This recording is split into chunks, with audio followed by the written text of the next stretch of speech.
एक बात और बताइए कि ये प्याज लहसुन पवित्र भूमि में उपजता है, फिर इसे क्यों खाने के लिए वर्जित किया गया है? प्याज लहसुन कोई कंपनी में तो बनाया नहीं जाता कि भाई गंदी बात है। जहां आलू उत्पन्न होती है, जहां गाजर उत्पन्न होती है, मूली उत्पन्न होती है, ऐसे ही प्याज लहसुन उत्पन्न होता है पवित्र भूमि में, फिर इसे निषेध क्यों किया गया है कि न खाया जाए? प्याज लहसुन घोर तामसिक वृत्ति है, इसके खाने से घोर तमोगुण बढ़ता है।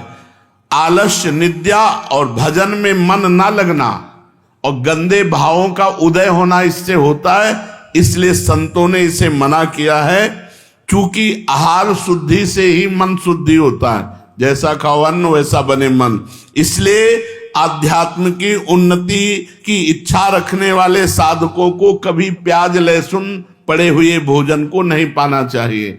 और जिस रसोई में मांस बनता हो उस रसोई में, उस पात्र में बने हुए खीर पूड़ी रोटी दाल भी नहीं पानी चाहिए।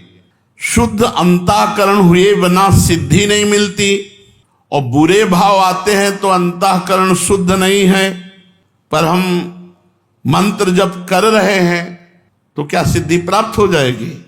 हाँ, प्राप्त हो जाएगी, क्योंकि मंत्र परम शुद्ध है। हम जप रहे हैं, हमारे भाव अशुद्ध हैं, तो वो मंत्र धीरे धीरे अशुद्ध भावों को काटकर परम सिद्धि प्रदान कर देंगे।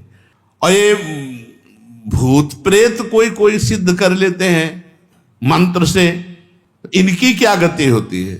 जो भूत प्रेत की उपासना करते हैं ये तामसिक सिद्धि है, वो नरक की प्राप्ति होती है और भूत बनते हैं, भूत बनते हैं और नरक की प्राप्ति। भूतों को पूजने वाले, भगवान गीता जी में बोले, भूतों को पूजने वाले भूतों को प्राप्त होते हैं, पितरों को पूजने वाले पितरों को प्राप्त होते हैं, देवताओं को पूजने वाले देवताओं को प्राप्त होते हैं। हे अर्जुन, मुझे पूजने वाले मेरे को प्राप्त होते हैं।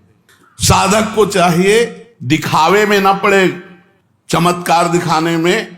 ये भूत प्रेत की, यक्षिणी गंधर्व, इनकी सिद्धि मंत्र हैं इनके, ये थोड़े दिनों में सिद्ध हो जाते हैं। तुम क्या बोल रहे हो, तुम क्या सोच के आए हो, तुम कहां से आए हो, तुम्हारा क्या नाम है, ये सब बातें। इससे बड़ी पूजा बढ़ेगी, सम्मान बढ़ेगा, लेकिन जाना पड़ेगा नरक ही, भूत प्रेत योनि की ही प्राप्ति होगी।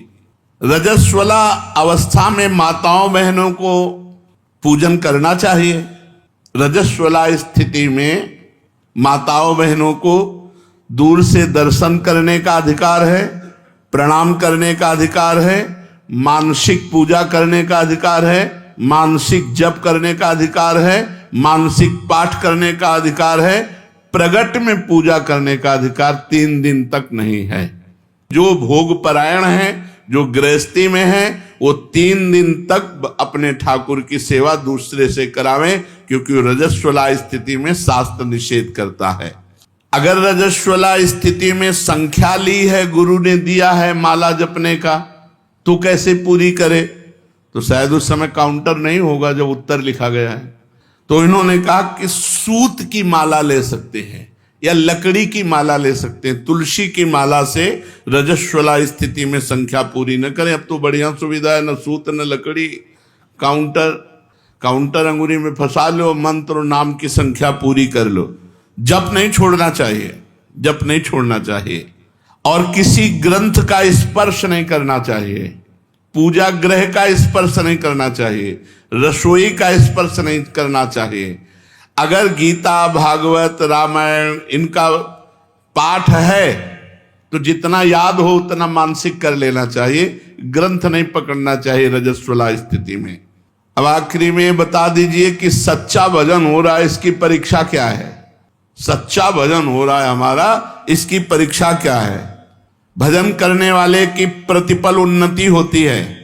जैसे भोजन करने वाले को एक एक कवल में क्षुधा निवृत्ति, तुष्टि और पुष्टि होती है, ऐसे भजन करने वाले को संसार से वैराग्य स्वरूप का बोध और भगवान से प्रेम तीनों एक साथ बढ़ते चले जाते हैं। यदि संसार से वैराग्य हो रहा है, अपने स्वरूप का बोध हो रहा है, भगवान से प्रेम हो रहा है, तो आपका भजन ठीक चल रहा है। अगर भोगों में ही आसक्ति बढ़ रही तो कहीं त्रुटि कर रहे हो नाम जप में। नाम जप और बढ़ाओ। संसार के भोग कड़वे लगने लगे, यही भजन का फल है। भगवान प्यारे लगने लगे, यही भजन का फल है। शरीर दूसरा लगने लगे, मैं तत्व इससे अलग है, ये स्वरूप बोध होने लगे, यही भजन का फल है। शेष चर्चा आगे। श्री राधा वल्लभ लाल की।